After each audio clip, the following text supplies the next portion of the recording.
Hi, how are you? Hope you're well. So today I'm here to talk about the mid-year book tag, and then I'm doing this at the beginning of June, but this will only be going up in July, so I'll be doing my semi-yearly wrap-up at the end of this, and I'll be filming that in a couple of weeks once I'm closer to the end of June. But let's just get into this because these videos always end up being way too long.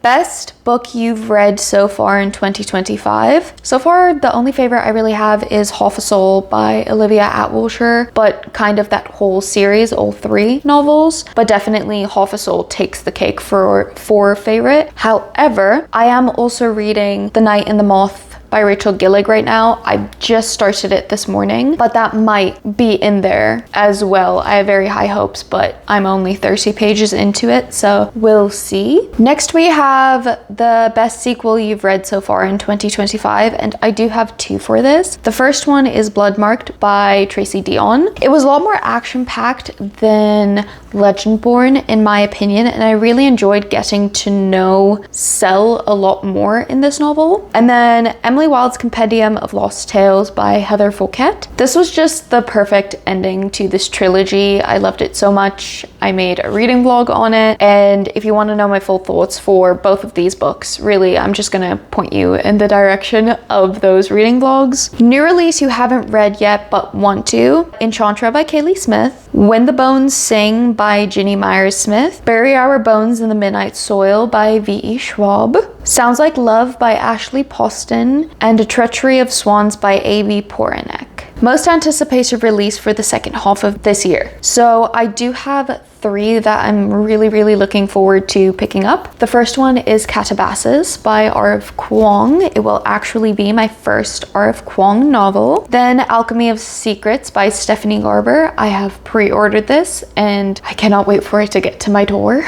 And then last but not least, Mate by Ali Hazelwood. I really enjoyed Bride last year. I've been wanting to reread it, and so I can't wait for the sequel to come out as well. Biggest surprise of this year. I do have two once again. The first one is To Poison a King by S.G. Prince. I didn't think I would like this book nearly as much as I did. It was just so fun and easy to read, and I can't wait to reread it when the sequel comes out. However, if you do choose to pick up this novel, just warning, ignore the age difference. It's a bit weird and uncomfortable if you think about it, but if you ignore it, it's fine. And then next we have The Regency Fairy Tales by Olivia Atwilshire. I knew I would like book one, but I fell in love with the whole series and I was not expecting that at all, but I'm very happy that it happened. Favorite new author, debut, or new to you? And I mean, I think it's pretty obvious who I'm going to say based off of the answers to most of the questions, but Olivia Atwilshire. Newest fictional crush. So we have Jacob from Yours Truly by Abby Jimenez. What a guy. What an absolute gem of a gentleman, and his poor anxiety, give this man a break. And then also, no shocker there, but both Elias and Dora from Half a Soul by Olivia Atwilshire. They're both just the sweetest, kindest people ever, and I want them to be happy forever. A book that made you cry. Many books have made me cry this year. However, the winner by far would be I'm Glad My Mom Died by Jeanette McCurdy. I was sobbing like a baby. A book that made you happy. Truly, the whole Regency Fairy Tales series. It felt like a warm hug, and I read it at the perfect time. It was exactly what I needed, and so just that series. Most beautiful books you've bought so far this year in 2025. Don't know why I read it like that. But first of all, it was gifted to me actually, but The Starling House by Alex E. Haro. There is art in it. I'm not going to go get it because it's all the way over there, but there's art in it and it's beautiful. And then I do actually have the second one. I don't have the dust jacket on right now. Ow. Hand is broken and it's really heavy, but The Night and the Moth by Rachel Gillig. It has these beautiful sprayed edges. I'm trying so hard to show you this without hurting my broken hand, but sorry. And then it also has these beautiful end pages. What books do you need to read by the end of the year? So I have a few. for this one, but obviously, and I definitely will because I'm currently reading it, but The Night and the Moth by Rachel Gillig.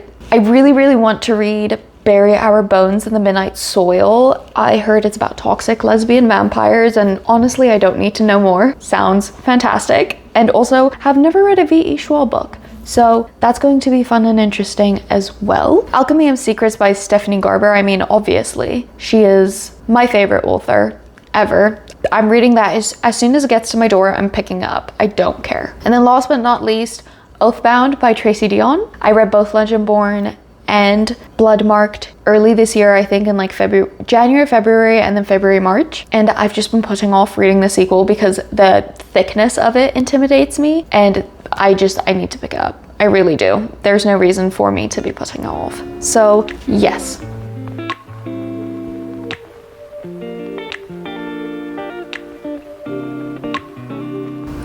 Hi, so it's a couple weeks later and I'm here to do my semi-annual wrap up. So these are all the books that I've read January through June. It is currently the final week of June, so I might finish another book or two this week, and if I do, I will add them to my wrap up for July through December, because this isn't, the way I do it isn't according to when I read it, it's according to how I rate it, so you know. First, we will go through my stats for the first half of the year. So I have read 44 books, which were approximately 6,459 pages and 330.95 hours. I've read 2% nonfiction and then 98% fiction novels, so nothing new there. So my top 5 genres would be fantasy, which I've read 31 fantasy novels. The second would be romance with 20 novels. Young adult with 12. Surprisingly enough, historical with 10. And then finally contemporary with 8. And then in terms of format, 25% of the novels I have read have either been paperback or hardcover. 14% of the novels I've read have been digital. And then 61% of the novels that I've read have been through audiobook. So the first category that we are doing is DNFs. And I have about 9 total DNFs of this year so far. So the first DNF would be The Ornithologist's Field Guide to Love, which is book 1 in Love's Academic series by India Holton. And the reason I DNF'd this novel was because it felt like Emily Wilde without the things that I loved about it. Next, I DNF'd Lord of the Wilds, which is book 1 in the Lore of the Wilds series by Anale Sabrana. The reason that I DNF'd this was it's an adult fantasy that read like a young adult fantasy with minimal to no substance. Next, I very unfortunately DNF'd The Skin Beneath My Bones by TJ Klune. The Skin Beneath My Bones, The Bones Beneath My Skin by TJ Klune. It was a very sad day when I DNF'd this novel, but I didn't realize it was a fantasy book, and then when I decided to give a shot, it just felt like every alien story that I had watched before. After that, I did DNF Spellbound by F.T. Lukens. Let me just say, this is a wonderful novel. It was just too young for me, and that's the only reason I DNF'd it. I highly recommend any F.T. Lukens book for a younger reader. I'm thinking maybe 11 to 16, like that range. I highly recommend his novels for that age range because they're really good. They were a bit young for me. Next, I DNF'd Howl's Moving Castle by Diana Wynne Jones. I just got really bored with it and I forgot that I was reading it. Next, I DNF'd They Bloom at Night by Trung Tai Tran. I'm so sorry if I said that incorrectly. I wanted to be spooked and I was bored, so I just ended up putting it down. Next, shockingly enough, I did DNF Book Lovers by Emily Henry. I had just read too many rom-coms in a row and I didn't really vibe with this one that much. I also DNF'd A Deadly Education by Naomi Novik. The entirety of this novel was just info dumping and I was not having it, so. And then finally, I also did DNF The Bone Spindle, which is book 1 in the Bone Spindle series by Leslie Vedder. I wanted to like it, but I just checked out the entire time I was reading it and I never wanted to pick it up, so I just decided to say no to it. Next, I'll be talking about books that I gave no rating to. So these were either novellas or nonfiction, and I just didn't feel comfortable giving it a star rating because it didn't seem fair for one reason or another. Also, every book that I talk about that I've made a reading vlog on, I will list the links down below for you so you can go check out those videos if you want to know deeper thoughts on them. And if you want to know any deeper thoughts on books that I didn't make a video about, ask me in the comments and I can give you my whole spiel and let me know if you want it to be spoilered or spoiler free. The first book that I didn't give a rating to is A House at the Bottom of the Lake by Josh Malerman. This book was incredibly creepy when they were inside the house underneath the lake or in the lake, and boring when they weren't, and it was about 50-50 of them being inside the house, so it just kind of, you know. The next really short story is This Cat and Mouse, which is the 1.5 novella in the Legendborn cycle by Tracy Deonn. Cell is my favorite character in the entire series, so having just a short little novella in his perspective was just really fun to experience, and I enjoyed being in his perspective. The next book I didn't rate will be obvious why I didn't rate it, and that's because I read I'm Glad My Mum Died by Jeanette McCurdy. This book was a really, really amazing book. I can understand why so many people recommend it, but it made me feel a lot of things and it made me cry a lot. I took like a day to binge it, and I think that's the day I cried the hardest this entire year. The next novel is Thornhedge by T. Kingfisher. I thought it was a very cute little Sleeping Beauty retelling, and it helped me take a step toward getting out of a reading slump, which I always appreciate. Next, I put these two together, but I read both The Latch and Key and The Lord Sorcerer by Olivia Atwater, which are 0.5 and then 1.5 novellas in the Half a Soul series. I just really enjoyed learning more about Ilias. He's one of my favorite characters in that series, so it was just a fun time. And then lastly, I did actually listen to Two Can Play by Ali Hazelwood. I really wanted to like this one, but this one was just one of those ones where her writing just felt a bit too repetitive for me, and so there just wasn't really anything overly special to it, unfortunately. Next, we have the books that are rated from 0.25 to 0.75 stars. The first novel is technically a duology. It is The Crimson Moth duology by Christina Ciccarelli, and I gave it 0.25 stars. This book had every single trope that I hate, and it topped itself off with romanticizing both self-harm and self-harm scars, and I thought that was kind of despicable. And then next we have The Housemaid is Watching, which is book 3 in the Housemaid series by Frida McFadden, and I gave this one 0.5 stars. This book is absolutely nothing but a cash grab, and if you really want to know what happens, then please just go watch my wrap-up of it, my plot summary of it, because don't waste your time, don't waste your money on this novel, because it is so bad and boring and nothing interesting happens in it at least once. So just please go watch my plot summary.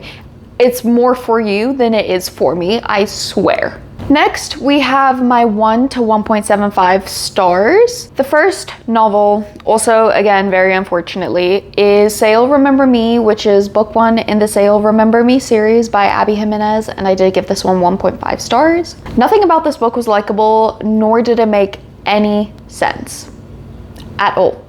And then next we have Bury Our Bones in the Midnight Soil by V.E. Schwab, which is also a 1.5 star. The characters in this one were incredibly one-dimensional, and there was no plot until the 70 to 80% mark, which is atrocious for a 560-page novel. Next, we are in the 2 to 2.75 star range, and the first book that we have is The X by Frida McFadden, which I gave 2.5 stars. Plot-wise, it was decent, but it did read like a really bad Wattpad book, which is always off-putting. Next, we have High Spirits, which is book 2 in the A Haunted Haven Mystery series by Carol J. Perry, and I gave it 2.5 stars. I read book 1 a couple of years ago and I really enjoyed it, but then I picked this one up and I didn't remember the writing feeling that bland and tell instead of showy, which is why I ended up not liking it that much. I will say though, previously I had actually read it and this time I listened to the audiobook, so maybe there's that, but either way, I don't know, I didn't click with book 2 the way I clicked with book 1. Then we have Fan Fiction by Kate Stamen London, which I also gave 2.5 stars. I wasn't a fan of the narrator and I think that ruined the audiobook for me. Plot-wise, it was decently interesting though. Next I'm gonna get yelled at for this one, but next we do have A Dark and Drowning Tide by Alison Soft, which I did give 2.75 stars. It's a dark, sapphic fantasy. I should have loved it, but I didn't because it was so boring.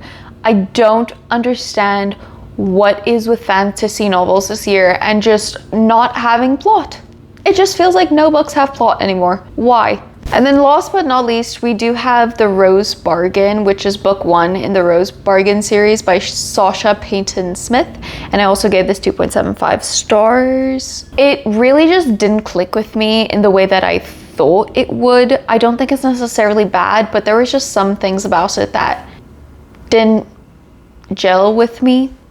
So yeah. And now we're moving on to the biggest category of the wrap up, which is the 3 to 3.75 star range. First, we have The Girl Who Fell Beneath the Sea by Axie O, and I gave it 3 stars. It was decent. I enjoyed the atmosphere, but it also didn't really make a lasting impact on me. Then we have Where the Dark Stands Still by A.B. Poranek, which I also gave 3 stars. I wanted to like this one a lot, but it just fell kind of flat for me, and I'm not entirely sure why, aside from the suspicion that it might have to do with the fact that it's a folk inspired fantasy, and as I've come to realize this year, folk tales and I just don't, you know?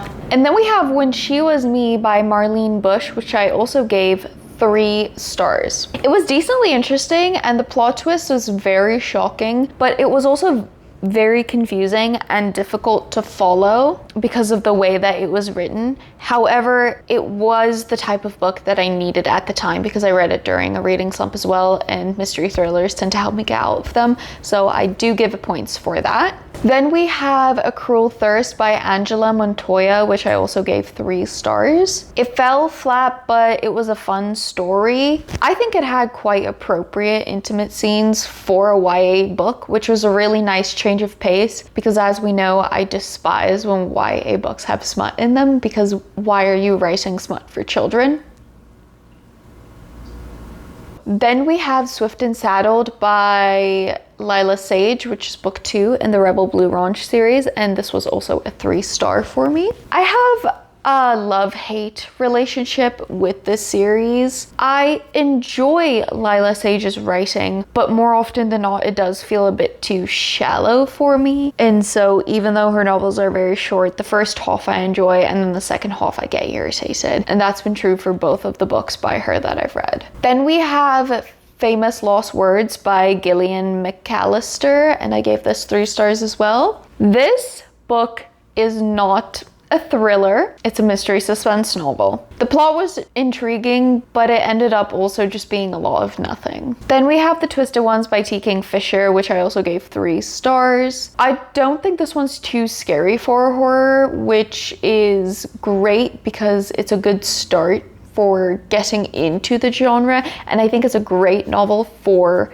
Summerween. Then we have Oathbound, which is book 3 in the Legendborn cycle by Tracy Dion, and this was a 3-star for me as well. Please don't yell at me for that. I just thought this novel was way too long, especially the first half. It really needed to be cut down. It felt like there was a lot that happened that wasn't really necessary. Next, we have A Shady Hollow, which is book 1 in A Shady Hollow mystery series by Janu Black, and I did give this one 3 stars as well. I binged this book just a couple days ago when I was cleaning the apartment, and it was really perfect for that. This novel feels like Zootopia meets an Agatha Christie novel for kids. It is an adult murder mystery, but because it's so cozy and because all the characters are essentially Zootopia characters, it just feels very fun. It feels like the equivalent of watching Disney Halloween movies on Halloween versus watching actual horror movies on Halloween. Like, this is the Disney version of mystery thrillers. Then we have Great Big Beautiful Life by Emily Henry, and I did give this one 3.25 stars. This one just fell very flat in my opinion. I was constantly bored with something every single chapter, and it was always something different. Like, I would find this boring and that interesting, and the next chapter that would be boring and this would be interesting, and it never picked up, and it just felt like potential was lost in this book. Then we have Part of Your World, which is book 1 in the Part of Your World series by Abby Jimenez, and I did give this one 3.5 stars. It wasn't particularly unique in terms of romance books, but I really enjoyed my time with it, and I would very easily pick it up for a reread. Then I read Deep End by Ali Hazelwood, and I gave it 3.5 stars. I did make an entire video on this book because Ali Hazelwood is going in a direction that I'm really not a fan of, but this book did show me that I do still enjoy the plots of her books. I just don't like that she's shifting into the erotica genre, because that's really just not my thing. And then I read my first ever ARC, which never thought I'd say those words, but I read Wild Reverence by Rebecca Ross, and I gave it 3.75 stars. I do have a reading vlog, spoiler free, coming out about a month before release so that you guys can watch it and know if you want to pick it up for yourself or not. But I thought the writing was really beautiful. I just felt like the plot fell a bit flat for me in the third of the novel. I would recommend it though if you like Greek mythology, so keep that in mind. And now we are moving on to the 4 to 4.75 star category. And the first novel in this would be Legendborn, book 1 in the Legendborn cycle series by Tracy Deonn, and I did give it 4 stars. For the love of God, if you know nothing about King Arthur and the Round Table and Merlin and whoever else, please do some research before starting this novel. It's good, but I was so lost in terms of that, and I really wish that I had just done some preliminary research. It would have been very helpful. And then we have To Poison a King, which is book 1 in the Heirs of Isla by C.G. Prince, and I gave this one 4 stars as well. I really loved this novel. It was perfectly simple and just a really good basic fantasy for when you need one. However, I will say the age gap is weird. I kind of just ignored and forgot about it for most of the novel, and then at the end I remembered it, so I just wanted to say, like, the age gap is weird. Just, if you pick this up, please just forget about it. Like, don't think too hard about it, because that could ruin it for you just a little bit. Then we have Blood Marked, which is book 2 in the Legendborn cycle by Tracy Deonn, and I also gave this one 4 stars. I really enjoyed how the plot was being developed in that novel, and I thought there was a lot more action in book 2 than in book 1, which was fun. And then I reread book 1 and 2 in the Emily Wilde series, and I finished off by reading book 3 when it came out by Heather Fawcett, and all 3 of them are 4 stars. This series really just gets better with every reread. It's one of those books that the first time you read it will be the worst, and every time it will just be a bit better. And I really loved the conclusion. It was the perfect conclusion to the characters and the story, and I couldn't recommend it more. Then I read Yours Truly, which is book 2 in the Part of Your World series by Abby Jimenez, and I did give this one 4 stars as well. Jacob, the Man That You Are. Truly such a great love interest. Love him so much. Best Abby Jimenez love interest that I've read. It's a truly outstanding romance book just in general as well. I really cannot wait to reread it one day, and I would love to physically read it because I did audiobook it this first time around. Then we have 10,000 Stitches, which is book 2 in the Regency fairy tale series by Olivia Atwilshire, and I did give this one 4 stars. I really enjoyed that this novel followed The Help in a Victorian household instead of the actual household. I thought that was a really interesting twist, and then both the main characters were just very sweet and adorable, and they were very fun to follow. Then we have Tress of the Emerald Sea, which is book 1 in the Secret Projects series by Brandon Saunderson, and this book was truly just very whimsical and wonderful, and I completely get the hype. Then we have Don't Let the Forest In by C.G. Drews, which I also gave 4 stars. I'm really not a fan of the ambiguous ending, but wow, this was such an interesting read and so incredibly dramatic and emo. And then lastly, we do have book 3 in the Regency fairy tale series, Long Shadow by Olivia Atwilshire, and I gave this 4.25 stars. This one, compared to the rest of the series, had a slightly more gothic feel because one of the characters was a necromancer, and I just really enjoyed that. And this one was also sapphic, and you have to give it bonus points when they're gay. You just have to, because it's better. And now, lastly, we are moving on to my 5 stars of the year, which for a hot second there, I didn't think I would have any to talk about. But thank goodness we do. We have 2. The first one is none other than Half a Soul, which is book 1 in the Regency fairy tale series by Olivia Atwilshire. This novel made me remember why I loved reading. I felt like I was dead when I was reading for the longest time until I got to this book. I felt anxious, I felt happy, I felt worried. It felt like I was reading a novel for the first time again. And then the actual novel itself is just so sweet and cute and wonderful, and the characters, I just want to hug and kiss and keep them safe. So just truly 10 out of 10, perfect. Cozy fantasy that's still interesting. I have to emphasize that. Cozy fantasy that's still interesting. Last but not least, we do have The Night and the Moth by Rachel Gillig, which is book 1 in the Stonewater Kingdom duology. Just go watch my vlog when it comes out, because I have way too much love for this novel to try and describe it in a sentence. The only thing I'll say here is Bartholomew owns my heart and soul, and I would die for that little gargoyle, truly. But yeah, that is actually it for my wrap up. I tried to rapid fire this a little bit, so hopefully post edit it's not too long. But again, if you want to know any deeper opinions, definitely check out the links below. And if I don't have a video on a specific book you want to know my thoughts on, let me know in the comments and I'll tell you about it in much more detail. And by that I mean I'll probably just copy and paste my review from Storygraph.